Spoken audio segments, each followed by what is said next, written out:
Hello everyone, welcome back to another Dragon Ball Z Dokkan battle video. My name is DFree, and in this video we're going to go ahead and talk about the Fighterz, the Dragon Ball Fighterz collaboration memorial thing campaign that is going on. Hope you all enjoy. Subscribe if you're new. First things first, we're going to cover the login bonus. You log in today, you're able to get these rewards. Pretty awesome. Otherwise, you log in every other day, the rewards successively seem to get better for the most part. Of course, items are always nice to have, the support items. Still waiting on those last couple of item spots that it seems like they'll never open. I don't know why they're even there then. We have access to Orbs later on and these Elder Kais, and of course the Elder Kai and the Supreme Kai medal as well. If you don't know what these do, by the way, they're a 30% SA raise chance to any unit. They're SRs, so they're good. They're useful. They've helped me out sometimes. Sometimes they shaft me, where it's like I use 5 of them and I only get 1 super attack raise. It really sucks. But unlike the Grand Kais, they're not restricted. The Funky Kais are not restricted. So, anyways, we also have access to missions. I didn't see the mission rewards here, so I'm not gonna really try to go over them. I guess I could do it in game, but too much work, right? Okay, so yeah, we're going back over here. So the first thing first was the logins that we just covered. Below, we also have the Dokkan Festival, which starts tomorrow night at 2 a.m., basically. So literally, actually, what is this, tonight? Yo, is this like literally tonight? I think it is. I could swear it is. Damn it, I have to go check now because OCD is a thing. I was saying last night in my video that this stuff comes out like in a few days, but really, it just freaking comes out tonight, doesn't it? Actually, I hate when they do this time stuff. Stop with the alternating times. I swear they do this on purpose. Because this is saying this comes out tomorrow at 8 a.m. Pacific time, right? Now, I'm in Pacific time right now. It's 12:23. So this is literally like what? 20 hours from now, something like that. So yeah, the story event at the least goes up tonight at literally after midnight Pacific time. So I'm gonna assume the banner also goes live too, because 8 o'clock is the time that, you know, that's basically what, midnight in Japan or something like that. So I guess it makes sense, but like, I don't know, they've been doing that a few times anyway. But long story short, they go up tomorrow basically. So if you guys are interested in these units, by the way, first and foremost, I'm incredibly excited about this. I have vocally talked about my excitement for this category on the channel several times on several occasions, and one of the things that I really wanted and mentioned that I wanted was the Android 16, and I'm excited that we're finally getting a summonable one that is good, because they're having a few, but none of them were like SSRs, I believe. I think they were mainly just rares. And then, of course, there's the Super Strike one, who's largely forgettable because he's a Super Strike, and that's no knock on anybody that uses him. I personally think he's a really good tank as well, but again, he's a Super Strike character. He is limited, and this character is just going to be really, really nice to have, so I'm excited about that.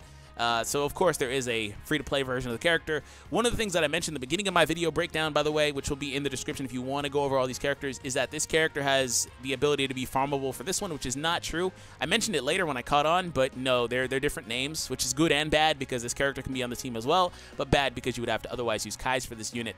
It also seemed like this unit was not Festival exclusive alongside the 16, which I believe I mentioned, while 17 is actually Festival exclusive. So, moving on from that, if we come back over here to the campaign, and back where we were, so the banner, all that stuff goes live pretty much, so that's pretty nice to see. I'm excited about that, and again, it sounds like the Android 21 and Android 16 are getting added to the general pool, which is pretty awesome too.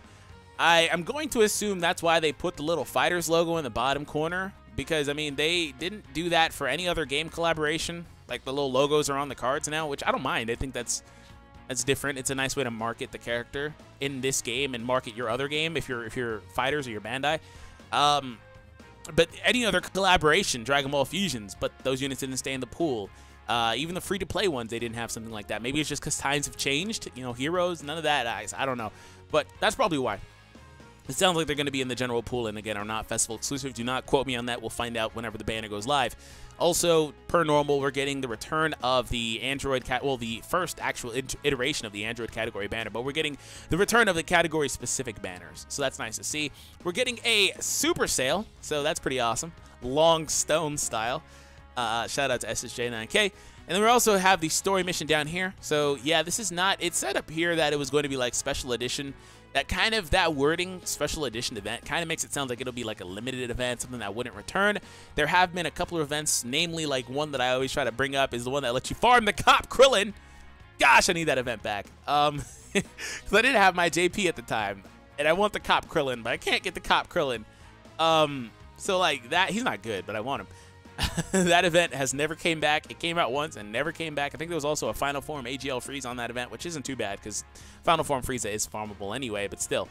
So it kind of gives off that verbiage, that type of, you know, mindset. But that's not the case, because if we go back down here to the other one, it says it right for the Ribrianne Maiden event too. And oh, Goku Jr.'s live again for anybody that cares. If you need to get that done over on this version of the game, that is. It's a special edition event reprint, so pretty much it's the same thing. It just, long story short, that just means it's a special event that's not always there. So that's nice. We also, as you see, get to fight the evil versions of the Goku, the Piccolo, and the Krillin. Yes, Krillin! I'm excited about that. They also have card arts in the game, too, because, of course, you have to fight them. So that's pretty awesome, too. I wish they were summonable, too. That would be different. So there's that. Also, we get the Dokkan event for Android 17. And we get the return of the Tournament of Power event, which is good. Last night in my video, I was skeptical whether or not this would return. I felt like it needed to. I felt like this event needed to return because it lets you farm the 17. And it would really, really suck if 17 comes out and you literally have to wait for the event to come back, which that happens sometimes when you pull units at later dates. But if it's a brand new unit, I mean, let him be farmable from the moment he comes back, even if you have to bring back an event that you literally just had here. This event was here like maybe like a month or two ago, so it's not that long, but still, I'm happy about that. And maybe maybe a month or two is probably a little bit of an underestimate. Maybe it was a little bit longer. But anyways, we have the return of the Yosun Goku and Friends return event. We also have another Battlefield, which I guess it's not really news. And then we have the return of these events too. Again, not really news either. They do feature a couple of units that might somewhat be good to farm, but for the most part, nah. Just some grade ape units pretty much. And then Raditz is the leader for the low-class Saiyan category, which isn't too bad, actually. And Raditz is solid in the tournament as well, which is part of the reason I'm assuming why they're bringing this back. I feel like they bring this back every time there's a tournament, just so you can get him.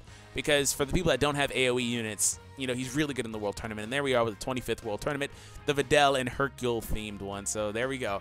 And then below that, we have these, because these always come back to right about the same time, as does the support item stage. All this stuff typically goes live right around the time of the tournament. So that is the celebration period.